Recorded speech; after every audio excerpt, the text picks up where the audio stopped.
Thank you, Ms. Boss. And Boy Abunda. Congrats. Hindi ko po ito in-expect. Hindi ko in-expect to.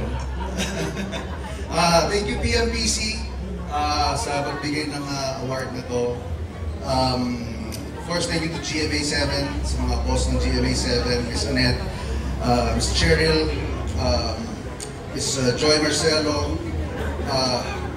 Ms. Ja, Ms. Cecil, sa lahat ng Bubble Gang family, maraming salamat sa pagsuporta sa creative ng Bubble Gang. Thank you to PMPC dahil binibigyan ng importansya ang comedy. Sa hirap magpatawa ngayon, lahat na lang na-offend, lahat na lang pangit yung sinasabi namin. Gusto lang po namin magpasaya ng tao. That's all that we want. So, chill. And special tong award na to, dahil inaari ko to kay Nay Lolit. Para sa ito, Nay, ipapakredit ko rin to, Charissa. At special din tong award na to dahil ayoko i-preempt. I-preempt ko na dahil kasama kong mananalo ang isang matalikong kaibigan na tatawagin ng susunod. Maraming salamat po. Kaya naman pala siya, Best Comedy Actor. Maraming salamat. Sulit na sulit. Congrats, Paolo. It's not just the picture with the Paolo Contes. One actor who can do comedy and who can do drama just as brilliantly as he can. Totoo yan. Kami will bottom my heart. Brilliant. At meron din siyang sinabi ngayon na importante. Alam niyo po, hindi madali maging komedyante sa mga araw na ito. You know, I remember when, who was this comedian? Joan Rivers was still alive. She used to complain dahil nahihirapan na raw sila magkomedya dahil sa ang daming iniiwasan. You make a joke about this sector, you're politically incorrect. Hindi ka pwede magbiro tungkol dito, you're against animal rights. Hindi ka pwede magbiro dito because you're anti-something. So, for Paolo and the rest of the comedians today, mabuhay kayo because it is not an easy time for comedy. It is a tough job, actually. It is. No matter what generation, di ba? Yan ang pinakamahirap gawin, magpatawa. And we need to laugh. We need to laugh. Oh yeah? Moving on. Moving on. And this now for the star for Best Comedy Actress. And it goes to... Presenting the award is PMPC Assistant Treasurer John Fontanilla.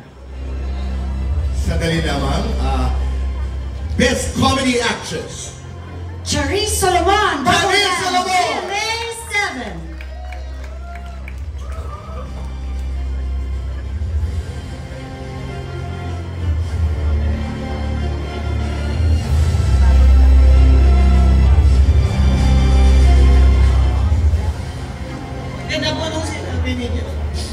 It is really a hard time for comedy and TV now.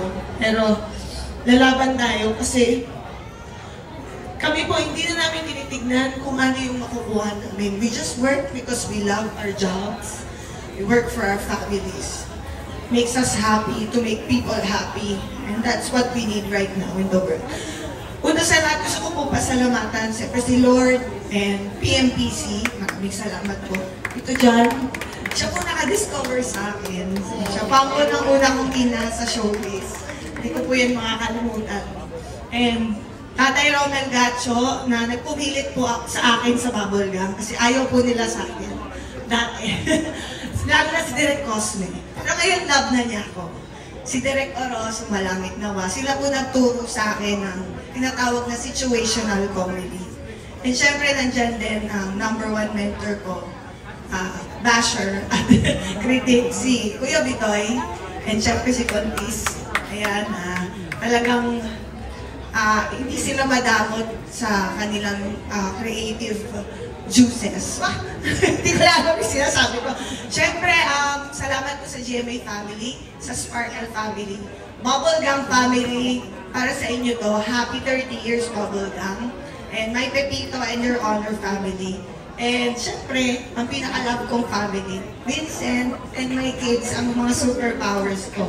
So, thank you so much again, PMPC. Mabuhay po ang telebisyong Pilipino. Mabuhay po kayo, PMPC. Thank you so much. Siya, Congratulations, you have to keep it. And be proud because you're brilliant. Kapahusay po niyan. Palakpakan po natin, Charisse Solomon. Mga dekalibreng drama programs naman. Bukod dun sa tropeo, syempre yung mga pagkikita-kita din ng mga kaibigan sa industry. Yes. Ayan, yes. Very happy also that my friend Solomon is winning the best generation. Mas special kung gabi. Congratulations. Maraming salamat, syempre, Mr. Paolo Contis. Ayan, picture lang po.